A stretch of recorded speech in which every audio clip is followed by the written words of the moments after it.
मयूरेशं नमाम्यहं सृजन्तं पालयन्तं च संहरन्तं निजेच्छया सर्वविघ्नहरं देवं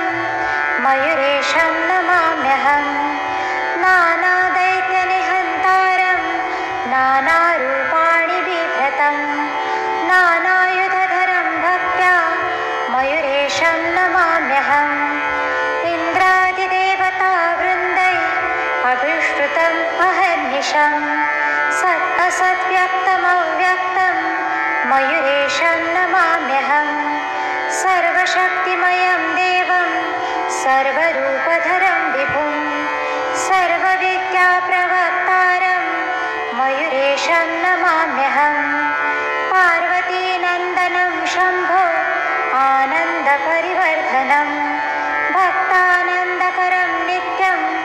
मयूरेशं नमाम्यहं मुनिध्येयं मुनिनुतं मुनिकामप्रपूरकं समष्टिव्यष्टिरूपं त्वां मयूरेशं नमाम्यहं सर्वज्ञाननिहन्तारं सर्वज्ञानकरं शुचिं सत्यज्ञानमयं सत्यं